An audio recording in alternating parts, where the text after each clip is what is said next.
Welcome to this season's Runway of Heroes. We have a great lineup of models tonight. First up, we have Perseus, sporting the latest in heroic fashion, the head of a Gorgon. Don't look too closely at it. After he beheaded the horrifying Gorgon Medusa, our hero was on a voyage home when he saw Andromeda chained to a rock while being attacked by a massive sea monster.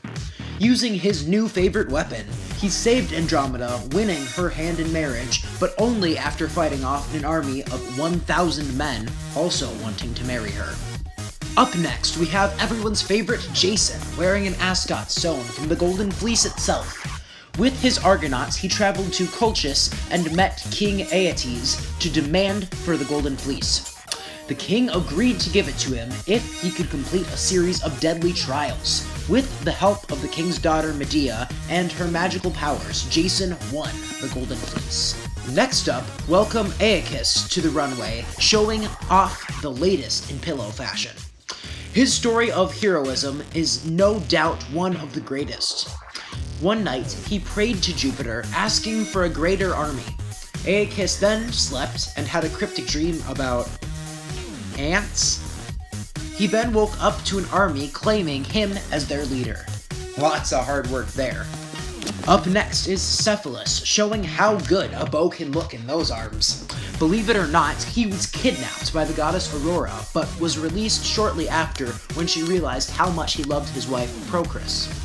Unfortunately, when Cephalus returned home, he suspected that his wife was unfaithful. He disguised himself and tested Procris, and learned she was not faithful to him, and banished her to the woods. Later, Cephalus was hunting and mistook Procris for an animal, killing her. Please welcome Icarus to the runway, sporting a beautiful set of wings from a new designer, Daedalus. Disclaimer, these wings are not built to be worn as beachwear. Icarus's fame is a result of his historic flight, partially across the ocean. He and his father were imprisoned by King Minos. Over time, the two of them constructed pairs of wings for themselves out of feathers and candle wax.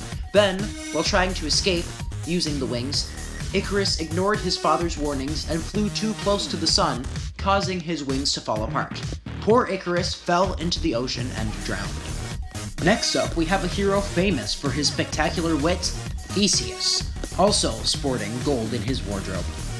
Using a ball of golden yarn given to him by the daughter of Minos, Theseus found his way through the labyrinth and killed the Minotaur.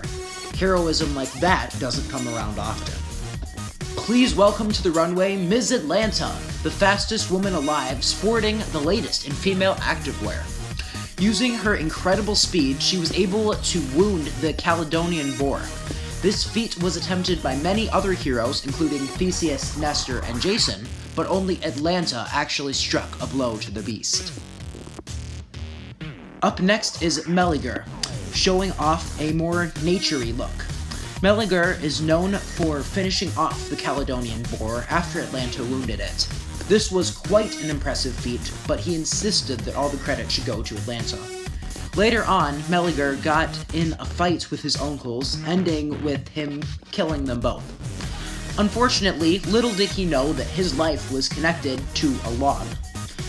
As a result of her outrage, Meleager's own mother threw this log into the fire, putting an end to this great hero. Last, but most certainly not least, we have Hercules, looking fancy as always. Today, he is accessorizing using the horn of a river god. In a fight with the river god Aeschylus, Hercules tore off one of his horns and kept it for himself. Later on, he saved Deianira from being attacked by a centaur and married her. Unfortunately though, Juno tricked Deianira and gave her a poisoned cloak to give to Hercules.